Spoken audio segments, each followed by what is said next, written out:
This thesis examines the influence of multinational corporation organizational strategy on commitment to employee development in subsidiaries.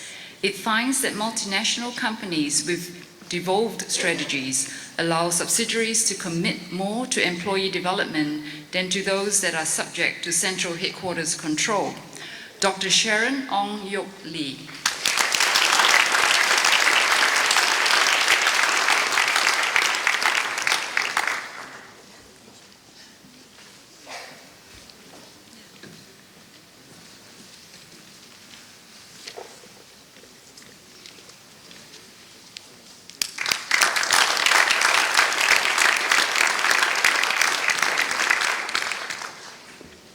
This thesis examines the factors influencing the acceptance of mobile advertising from a consumer perspective in an emerging market, Malaysia.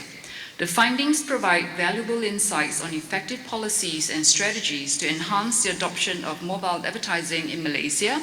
Dr. Wong Chin Chin.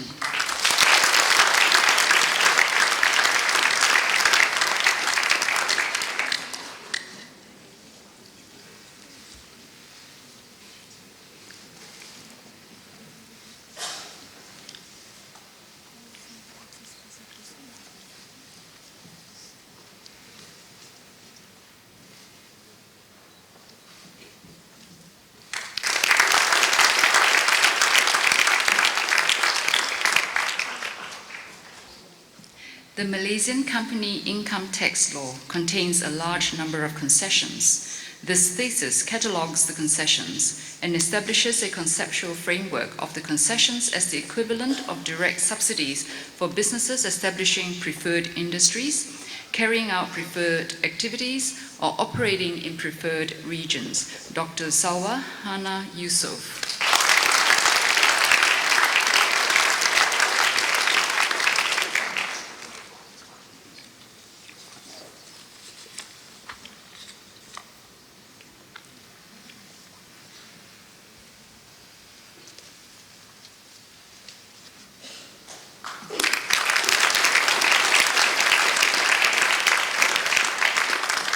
Mr. Chancellor, that concludes the presentation of graduates from the Faculty of Business and Economics.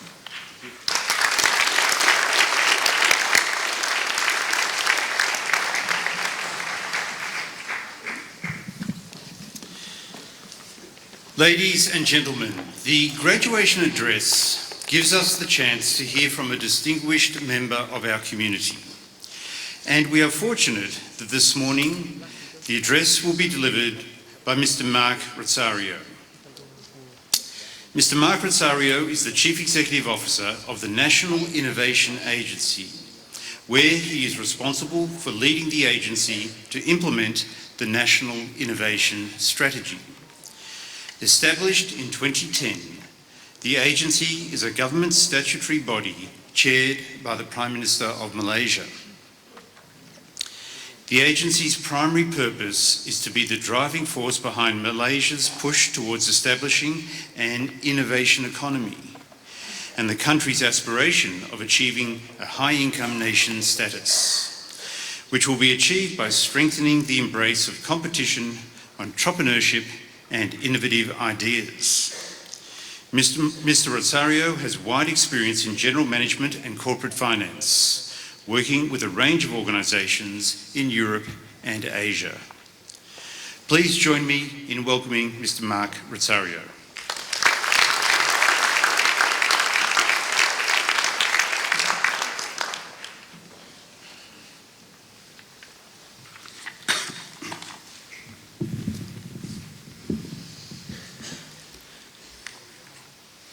Mr. Chancellor, graduates and parents, members of the faculties, ladies and gentlemen, a very good morning to all. First of all, I'd like to extend my gratitude to Monash University, Malaysia, for inviting me to deliver this commencement address. I'm honored to be speaking on this very important day. Let me start by congratulating all the graduates here today.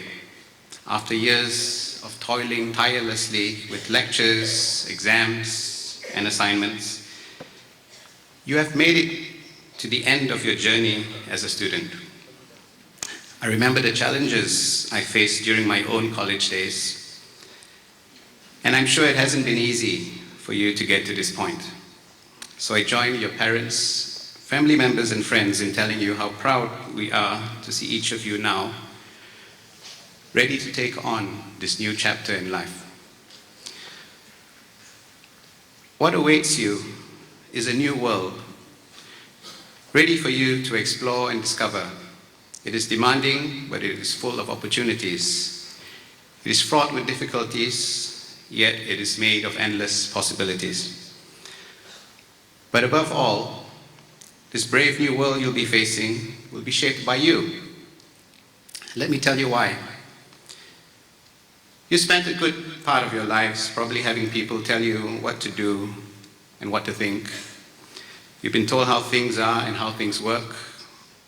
Ever since you were a child, most of you have probably had a path laid out in front of you, a safe and guided track set out by those who care for you and want to see you grow into a balanced, happy, and functional member of the community. You've been given multiple choices of opportunities and categories of vocations to pick from, and a place in society. There's nothing wrong with that, of course. Parents, guardians, teachers, and family are supposed to guide you based on what they know and their own life's lessons.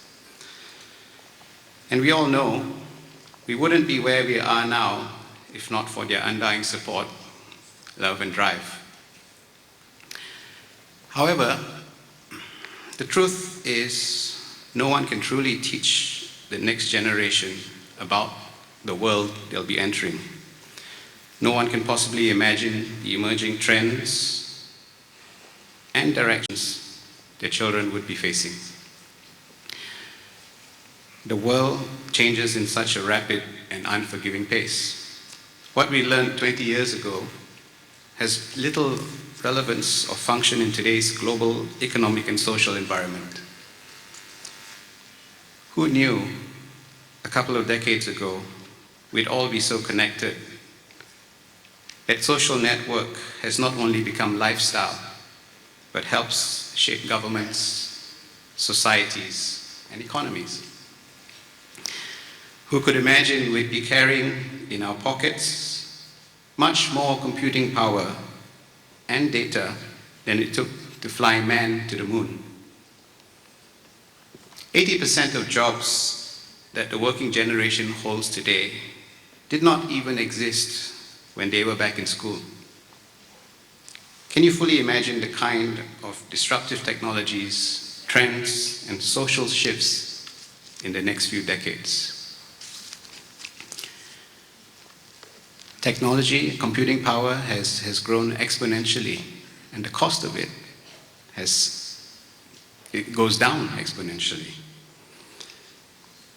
Jobs and careers will change. A recent Oxford University report estimates that 45% of jobs in America will be automated within the next 20 years. Of course, Oxford University being in the UK,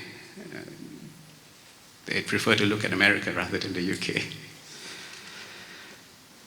In other words, rapid advances in technology, computerization, and extreme automation will take away almost half of all the jobs from people. We're starting to see technologies already emerging. Cheaper 3D printers with better materials would mean that in a few short years, consumers can just print products, and there may not be much need for big factories manufacturing them. As demonstrated by the Google self-drive cars, smart automobiles and pilotless drones will prove to be more efficient, safer, and cost-effective to move people and goods across boundaries. Even now, there are 75 million youth around the world who are unemployed, and 40% of employers say job seekers don't have the right skill sets for their entry-level vacancies. So how do you proceed? knowing that the only certainty you have is uncertainty. How do you prepare for the unknown? The answer is innovation. You will need to realize that you will not be entering into a so-called real world, but you will be inventing it. The key to success in the future will not be about doing what you're told, but about ideating better ways to achieve results, to create new value for your organization. You will need to anticipate future needs, experiment and create solutions for them. You'll need to be aware of megatrends in business, society, healthcare, lifestyle, entertainment, and technology, and constantly adapt to stay ahead of the competition. Ladies and gentlemen, Malaysia has progressed from an agricultural-based economy 50 years ago to an industrial-based one, and it must quickly transform into an innovation-driven economy if we are to achieve our goal of a high-income nation. The government is taking the necessary steps to open new frontiers for the new generation, with programs to create new industries and wealth from existing resources. The National Biomass Strategy, driven by agency Inovasi Malaysia, is one such program. We are bringing together all the players in key sectors such as palm oil, rubber, forestry, to derive higher value products such as biofuels, biochemicals, and bioplastics from waste created by the industry. The opportunities as a country are tremendous from using these materials to create new downstream industries and high-skilled jobs. AIM has also invested in several Malaysian technologies with the potential to change how the world works in areas such as nanomaterials, healthcare, and data communications.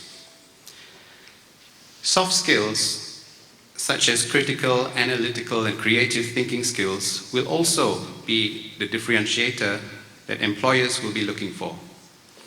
So we are also driving programs that will help increase the critical skills of the current and future workforce, and in essence, increase their employability and value. Graduates, once you exit the university gates, you are in charge of your own future, and you are free to shape it, limited only by your own imagination. You may use the knowledge you've acquired in school to make informed decisions, but more importantly, now would be your passion, enterprising spirit, curiosity, unquenchable thirst to learn, and desire to innovate to make things better.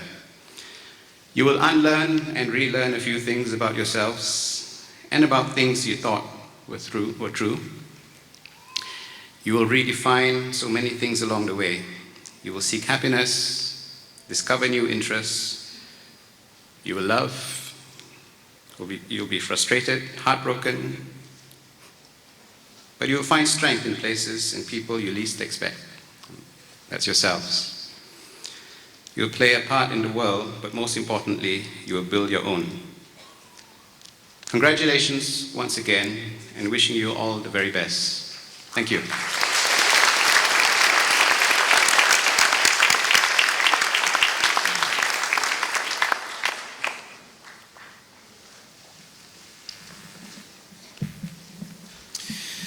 Thank you very much, Mr. Rosario, for your inspiring speech, and I agree, our graduates will be among the next wave of innovation that will change and improve our world.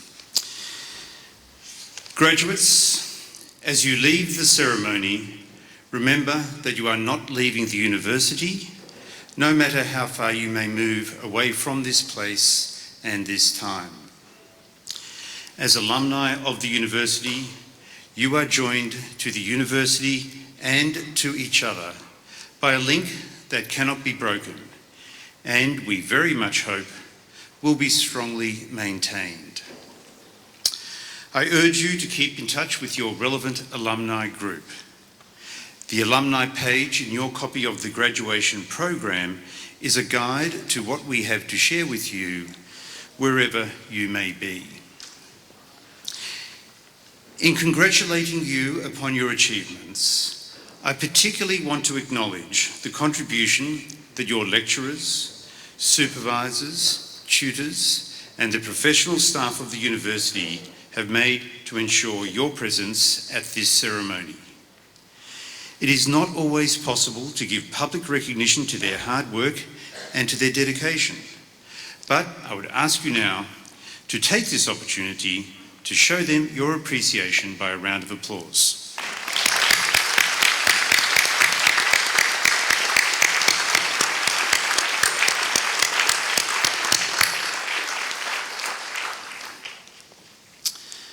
I know that university study is not easy. During your many years of research and learning, you had to cope with the stresses of examinations and assignments, and you had to combine study with outside work or family obligations.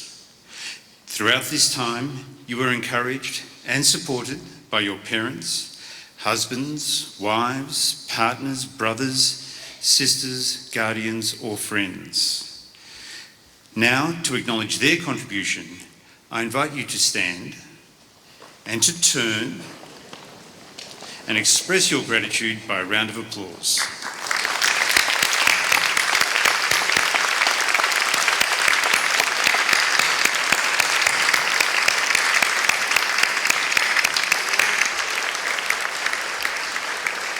Thank you. Please be seated. I cordially invite everyone to continue the celebration by coming to Lagoon 3 for refreshments.